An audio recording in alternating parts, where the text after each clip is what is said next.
Assalamualaikum warahmatullahi wabarakatuh. Perkenalkan, nama saya Kisah Cantini Hasanuddin dengan NIM 289235880 dari Prodi Manajemen. Di sini saya akan mempresentasikan salah satu tugas UAS, yaitu dari pengantar ekonomi makro dengan judul keseimbangan ekonomi. Langsung saja, yang akan kita bahas adalah keseimbangan ekonomi dua sektor. Keseimbangan ekonomi dua sektor, seperti yang kalian lihat gambar di samping ini adalah salah satu contoh pasar faktor produksi yang dimana semuanya saling mengalami keterkaitan dan mempunyai rotasi di mana saling membutuhkan antara yang satu sama dengan yang lainnya. Dimulai dari pendapatan, langsung kemudian menjadi rumah tangga konsumen. Rumah tangga konsumen ini lalu kemudian ada pembelanjaan konsumen, yaitu pasar barang yang harus dibelanjakan, yang harus bisa dikonsumsikan. Kemudian kita melanjutkan ke penerimaan produsen. Produsen ini adalah salah satu contoh produsen seperti pabrik. Kemudian dari pabrik ini memberikan upah, sewa, bunga, laba untuk para SDM-nya.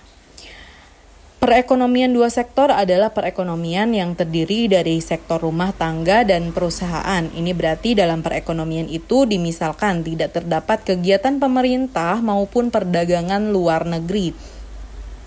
Aliran-aliran pendapatan yang terdapat dalam perekonomian seperti itu telah dijelaskan dalam pertemuan sebelumnya. Dari sifat sirkulasi aliran pendapatan yang terdapat dalam gambar itu dapat diambil kesimpulan bahwa aliran-aliran pendapatnya mempunyai ciri-ciri sebagai berikut. Yang pertama, sektor perusahaan menggunakan faktor-faktor produksi yang dimiliki rumah tangga. Faktor produksi tersebut memperoleh pendapatan berupa gaji dan upah, sewa, bunga, dan juga untung. Kemudian nomor 2, ada sebagian besar pendapatan yang diterima rumah tangga akan digunakan untuk konsumsi, yaitu membeli barang-barang dan jasa yang dihasilkan oleh sektor perusahaan. Dan yang terakhir, ketiga, sisa pendapatan rumah tangga tidak digunakan untuk konsumsi, akan ditabung dalam institusi keuangan. Selanjutnya, ada hubungan antara konsumsi dan pendapatan. Terdapat beberapa faktor yang menentukan tingkat pengeluaran rumah tangga secara seunit kecil atau dalam keseluruhan ekonomi. Yang terpenting adalah pendapatan rumah tangga. Tabel yang menggambarkan hubungan di antara konsumsi rumah tangga dan pendapatannya dinamakan daftar schedule dan konsumsi.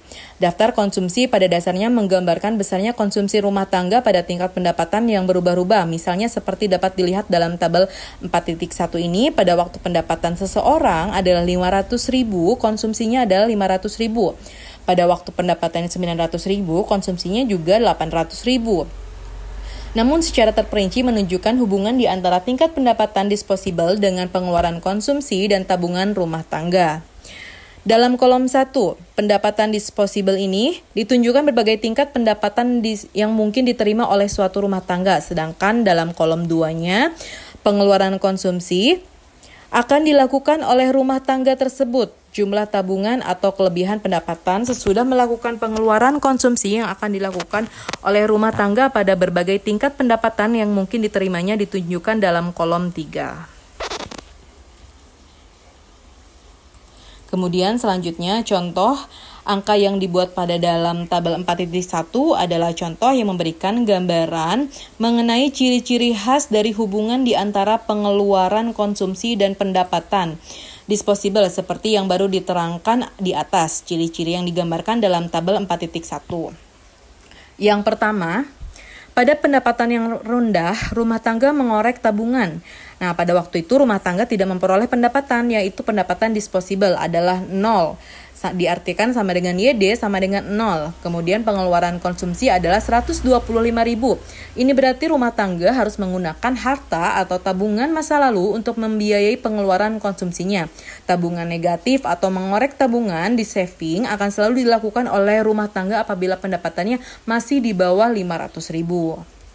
Kemudian yang kedua, ada kenaikan pendapatan kenaikan pengeluaran konsumsi. Biasanya pertambahan pendapatan adalah lebih tinggi daripada pertambahan konsumsi. Contoh dalam tabel 4.1 menunjukkan apabila pendapatan bertambah sebanyak 100.000, konsumsi bertambah sebanyak 75.000. Sisa pertambahan pendapatan itu di 25.000 dan itu ditabung. Kemudian pada pendapatan yang tinggi, rumah tangga menabung. Ini disebabkan pertambahan pendapatan selalu lebih besar dan pertambahan konsumsi, maka akhirnya rumah tangga tidak mengorek tabungan lagi. Ia akan mampu nabung sebagai dari pendapatannya. Contoh dalam tabel 4.1 menunjukkan apabila pendapatan rumah tangga lebih daripada 500.000, konsumsinya lebih rendah dari pendapatannya. Sebagai contoh, pada pendapatan 900.000, konsumsi adalah 800.000 dan ini menunjukkan rumah tangga sudah menabung sebanyak 100.000. Kecondongan mengkonsumsi dan menabung. Ini yang selalu diasumsikan oleh masyarakat dari semua kalangan. Jadi tidak semua kalangan menengah ke bawah yang membutuhkan menabung. Untuk memahami dengan lebih baik sifat hubungan di antara pendapatan disposable dengan konsumsi dan dengan tabungan, perlulah diterangkan dua konsep penting berikut ini, kecondongan mengkonsumsi dan kecondongan menabung. Seperti yang terlihat di gambar, ada definisi yang pertama yaitu kecondongan mengkonsumsi. Konsep kecondongan perlu dibedakan menjadi dua pengertian, yaitu kecondongan mengkonsumsi marginal dan kecondongan mengkonsumsi rata-rata. Definisi dari arti setiap konsep ini adalah kecondongan mengkonsumsi marginal secara ringkas perlu dinyatakan sebagai MPC, berasal dari bahasa Inggris yaitu Marginal Propensity to Consume, dengan didefinisikan sebagai perbandingan di antara pertambahan konsumsi AC yang dilakukan dengan pertambahan pendapatan disposable AY, itu segitiga Y yang diperoleh. Nilai MPC dapat dihitung dengan menggunakan formula seperti gambar contoh di samping, yaitu ada MPC sama dengan segitiga C dibagi segitiga YD. Kemudian ada kecondongan mengkonsumsi rata-rata atau secara ringkas dinyatakan sebagai APC, berasal daripada istilah Inggris yaitu Average Propensity to Consume. Dapat didefinisikan sebagai perbandingan di antara tingkat konsumsi C dengan tingkat pendapatan disposable. Ketika konsumsi tersebut dilakukan YD, nilai APC dapat dihitung dengan menggunakan formula. Contoh menghitung MPC dan APC untuk dapat memberikan pengertian yang lebih baik mengenai arti konsep kecondongan mengkonsumsi marginal dan rata-rata. Dalam tabel 4.2 ditunjukkan contoh angka untuk menghitung MPC dan APC. Seperti yang tertera, di sini ada tabel pendapatan disposable, yaitu kita sebut dengan Y, kemudian ada pengeluaran konsumsi, C, ada kecondongan mengkonsumsi marginal, MPC, dan yang keempat ada kecondongan mengkonsumsi rata-rata APC. Contoh yang pertama, MPC tetap itu di angka 200.000, kemudian pengeluarannya dia di angka 300.000, dan sedangkan kecondongan mengkonsumsi marginalnya 150 ini per 200, jadi bisa diakumulasikan di 0,75%, atau kecondongan mengkonsumsi rata-ratanya 300 per 20, 200 sama dengan 1,50. Jika kita melihat di contoh yang kedua, yaitu ada MPC makin kecil. Misal di angka 200.000, tapi pengeluaran konsumsinya dia di angka 300.000, masih standar seperti yang contoh MPC pertama.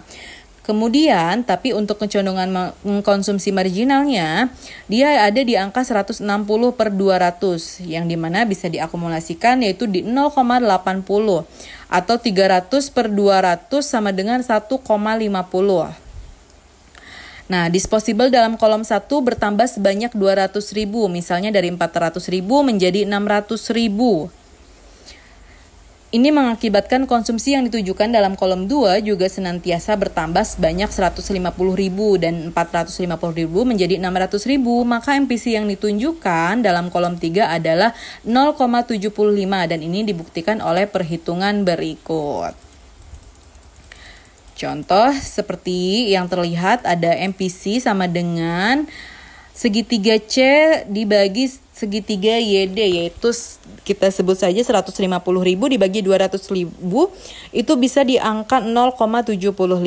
Dalam contoh yang digambarkan, pendapat disposable juga selalu bertambah sebanyak 200.000, tapi kenaikan konsumsi rumah tangga makin kecil pertambahannya. Sifat hubungan di antara pertambahan pendapatan disposable dan konsumsi adalah apabila pendapatan disposable bertambah dari 200.000 menjadi 400.000, konsumsi naik dari 300.000 menjadi 460.000. Pada perubahan pendapatan dan konsumsi ini MPC adalah 460 dikurangi 300, kemudian 400 dikurangi 200 sama dengan 0,8. Apabila pendapatan disposable bertambah dari 400.000 menjadi 600.000, konsumsi bertambah dari 450.000 menjadi 610.000, maka MPC 610 dikurangi 460 atau 600 dikurangi 400 sama dengan 0,075 apabila pendapatan disposable bertambah dari 600.000 menjadi 800.000. Konsumsi bertambah dari 610.000 menjadi 750.000, maka MPC-nya 750 dikurangi 610 atau 800 dikurangi 600 sama dengan di 0,70. Hasil perhitungan dalam gambar pertama, kedua, dan tiga ditunjukkan dalam kolom 3. Perhitungan kecondongan konsumsi rata-rata ditunjukkan dalam kolom 4, yaitu dalam contoh 1 dan 2 dapat dilihat bahwa EPC berubah-ubah nilainya dan nilainya juga makin lama makin rendah. Apabila YD lebih kecil dari C, maka APC lebih besar dari 1. Sebagai contoh, pada YD sama dengan 200.000, C adalah 300.000, maka EPC 300 per 200 sama dengan 1,5. Dan apabila YD lebih besar dari C, sebagai contoh pada YD sama dengan 800.000, C adalah 750.000, maka EPC 75 per 800 sama dengan 0,9375, maka EPC lebih kecil dari 1. Selanjutnya, definisi kecondongan menabung. Jika tadi kita membahas definisi kecondongan, yang sekarang adalah definisi kecondongan menabung. Sangat penting dan juga bisa dibedakan kepada dua istilah, yaitu kecondongan menabung marginal dan kecondongan menabung rata-rata. Definisi masing-masing konsep tersebut adalah seperti yang diterangkan di bawah ini.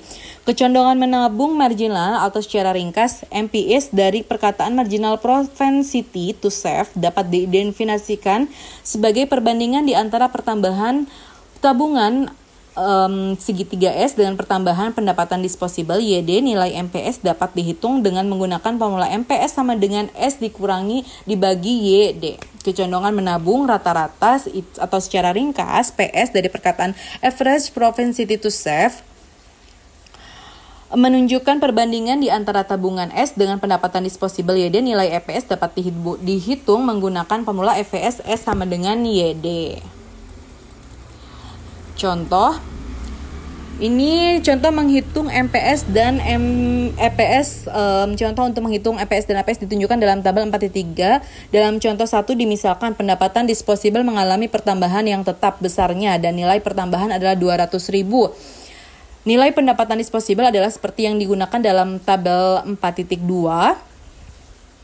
Seterusnya dimisalkan pola konsumsi adalah seperti dalam tabel 4.2, maka tabungan adalah seperti yang ditunjukkan dalam tabel 4.3, yaitu tabungan akan bertambah sebanyak 50.000 apabila pendapatan disposable bertambah 200.000, maka dalam contoh 1 EPC adalah 50.000 dikurangi 200.000 sama dengan 0,25. Seperti yang tertera di gambar tabel 4.3 ini adalah kecondongan menabung marginal dengan rata-rata. Ada contoh 1 MPS tetap dan kemudian ada contoh 2 MPS makin besar. Dalam contoh 2, dimisalkan pendapatan disposable dan konsumsi adalah seperti dalam contoh 2. Dalam tabel titik 42, maka tabungan adalah seperti yang ditunjukkan dalam kolom 3. Tabel 4.3 berdasarkan data tersebut MPS adalah seperti ditunjukkan dalam perhitungan di bawah ini. Apabila pendapatan disposable bertambah dari 200.000 menjadi 400.000, tabungan berubah dari 100.000 menjadi 60.000. Maka MPS 60 dikurangi 100 atau 400 dikurangi 200, 40 per 200 sama dengan 0,20. Apabila pendapatan disposable bertambah dari 400.000 menjadi 600.000, tabungan berubah dari 60.000 menjadi 10.000. Maka MPS adalah 10 kurangi 60, 600 dikurangi 400, 50 per 200 sama dengan 0,25. Apabila pendapatan disposibel bertambah dari 600.000 menjadi 800, tabungan berubah 10.000 menjadi 50.000, maka MPS adalah 50. Dikurangi 10, kemudian dari mulai minus berbanding 10, dan 800 dikurangi 600, 60 berbagi 200, 60 bagi 200 sama dengan di 0,30.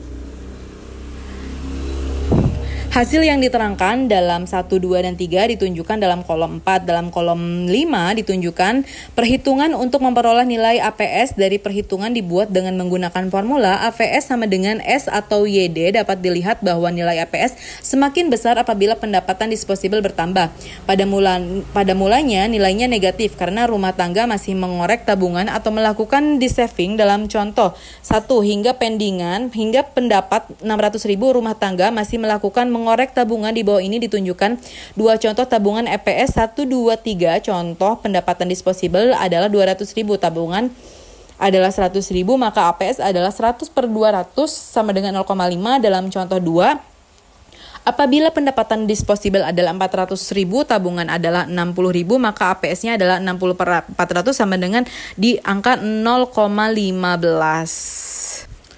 Selanjutnya hubungan antara kecondongan mengkonsumsi dan menabung dalam tabel 4.4. Ditunjukkan kembali data MPC dan MPIS yang dihitung dalam tabel 4.2, data MPS yang dihitung dalam tabel 4.3, seterusnya dalam tabel 4.4 dihitung EPC plus MPS, lihat kolom 4, dan EPC plus EPS, lihat kolom 7. Hasil perhitungan tersebut menunjukkan bahwa dalam contoh 1 dan contoh 2, MPC ditambah MPS sama dengan 1 EPC dan plus EPS.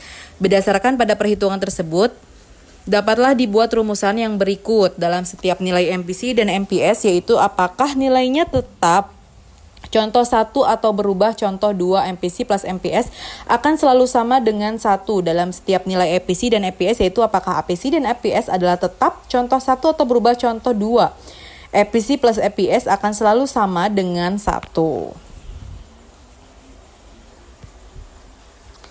Kemudian selanjutnya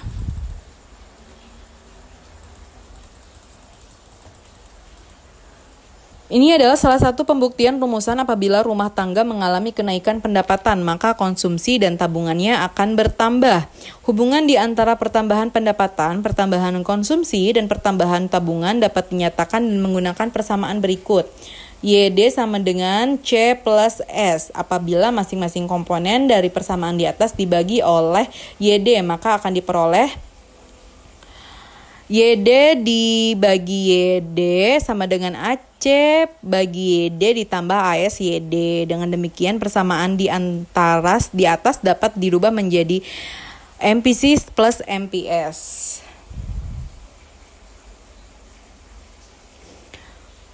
Kemudian selanjutnya adalah yang akan kita bahas fungsi konsumsi dan tabungan. Seperti yang telah dinyatakan sebelumnya, dalam analisis makroekonomi yang lebih penting bukanlah melihat konsumsi dan tabungan sesuatu rumah tangga, tapi melihat kepada konsumsi dan tabungan sebuah rumah tangga dalam perekonomian. Pengeliaran konsumsi dari semua rumah tangga dalam perekonomian dinamakan seperti telah dinyatakan sebelum ini. Konsumsi agregat dan tabungan semua rumah tangga dalam perekonomian dinamakan tabungan agregat. Ciri-ciri fungsi konsumsi dan tabungan. Sebelum menerangkan ciri-ciri konsumsi dan fungsi tabungan terlebih dahulu, perlulah diterangkan dan didefinisikan arti dari istilah fungsi konsumsi dan fungsi tabungan.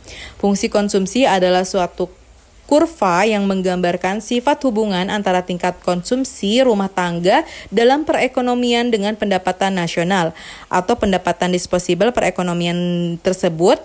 Fungsi tabungan adalah suatu kurva yang menggambarkan sifat hubungan di antara tingkat hubungan rumah tangga dan perekonomian agar pendapatan nasional atau pendapatan disposibel perekonomian tersebut. MPC dan MPS dan kecondongan fungsi konsumsi dan tabungan dalam menerangkan ciri-ciri fungsi dan konsumsi telah dinyatakan bahwa nilai MPC akan menentukan kecondongan fungsi konsumsi dan nilai MPS akan menentukan kecondongan fungsi tabungan. Hal itu dapat dibuktikan dan melihat kepada akibat dari pergerakan di antara dua titik pada fungsi konsumsi dan fungsi tabungan. Arti investasi, apa yang kalian tahu tentang arti investasi? Investasi yang lazim disebut juga dengan istilah penanaman modal atau pembentukan modal merupakan komponen kedua yang menentukan tingkat pengeluaran agregat. Menerangkan bahwa tabungan dari sektor rumah tangga melalui institusi keuangan akan mengalir ke sektor perusahaan. Apabila para pengusaha menggunakan uang tersebut untuk membeli barang-barang modal, maka pengeluaran tersebut dinamakan investasi. Dengan demikian, istilah investasi dapat diartikan sebagai pengeluaran atau pengeluaran penanaman modal dan perusahaan untuk membeli barang-barang modal dan perlengkapan produksi untuk menambah kemampuan memproduksi barang-barang dan jasa yang tersedia dalam perekonomian. Pertambahan jumlah barang modal ini memungkinkan perekonomian tersebut menghasilkan lebih banyak barang dan jasa di masa yang akan datang. Ada kalanya penanaman modal dilakukan untuk menggantikan barang-barang modal yang lama yang telah haus dan perlu diapresiasikan dalam praktiknya dalam usaha untuk mencatat nilai penanaman modal yang dilakukan dalam suatu tahun tertentu, yang digolongkan sebagai jenis barang modal yaitu mesin-mesin dan peralatan produksi lainnya untuk mendirikan berbagai jenis industri dan perusahaan. Pertambahan nilai stok barang-barang yang belum terjual, bahan mentah, dan barang-barang yang masih dalam proses produksi pada akhir tahun perhitungan pendapatan nasional. Lalu kemudian ada investasi, keuntungan, dan suku bunga. Walaupun faktor-faktor penting yang menentukan jumlah investasi para pengusaha meliputi beberapa faktor, 2 diantaranya mempunyai kesanggupan untuk menerangkan sebab-sebabnya. Perubahan tingkat investasi yang lebih penting dari faktor-faktor lainnya.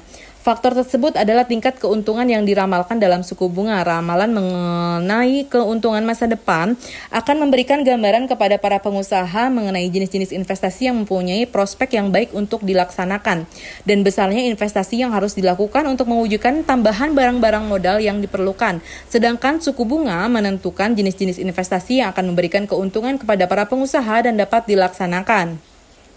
Para pengusaha hanya akan melaksanakan keinginan untuk menanam modal apabila tingkat pengembalian modal dari investasi yang dilakukan, yaitu presentasi keuangan, adanya yang diperoleh sebelum dikurangi bunga uang yang dibayar, jadi lebih besar daripada bunga. Oleh sebab itu, dalam analisisnya makroekonomi, analisis mengenai investasi lebih ditekankan kepada menunjukkan peranan suku bunga dalam menentukan tingkat investasi dan akibat perubahan suku bunga ke atas investasi dan pendapatan nasional.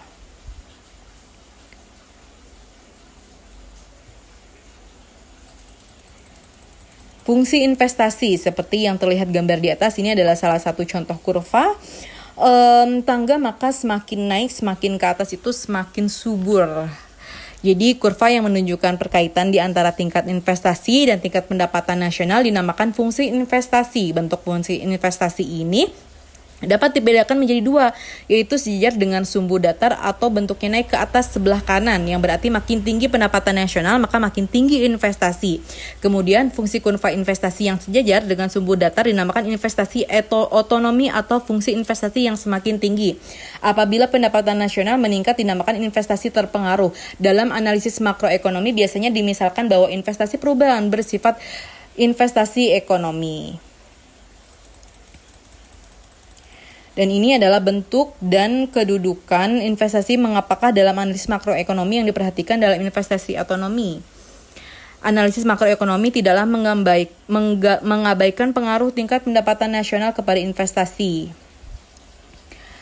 Nah, dalam analisis tersebut, sebaiknya suku bunga yang rendah atau mendorong lebih banyak investasi akibat dari perubahan suku bunga kepada investasi digambarkan oleh kurva 1 dan 2. Misalkan apabila suku bunga adalah Rho, jumlah investasi adalah 10. Seterusnya misalkan suku bunga ke R2 ini akan menyebabkan pertambahan investasi misal menjadi 12. Sebaliknya apabila suku bunga menjadi R1 akan terjadi kemerosotan investasi yaitu menjadi 11. Nah, ini adalah satu contoh juga hubungan kurva May dengan fungsi investasi. Kedudukan fungsi investasi dalam grafik sangat berhubungan dengan kurva May yang suku bunga berlaku. Sifat perhubungan tersebut dapat diterangkan dengan menggunakan gambar 4.5. Nah, ini adalah penentu-penentu investasi yang lain. Telah dinyatakan bahwa penentu utama investasi adalah suku bunga dan tingkat pengembalian modal atau prospek keuntungan. Dan di samping itu ada beberapa faktor lain yang mempengaruhi investasi, yaitu Ramalan mengenai keadaan ekonomi di masa depan, kemajuan teknologi, tingkat pendapatan nasional, dan keuntungan perusahaan. Uraian dalam bagian ini menerangkan bagaimana faktor-faktor lain tersebut akan mempengaruhi investasi dalam Indonesia, apalagi terutama di negeri ini.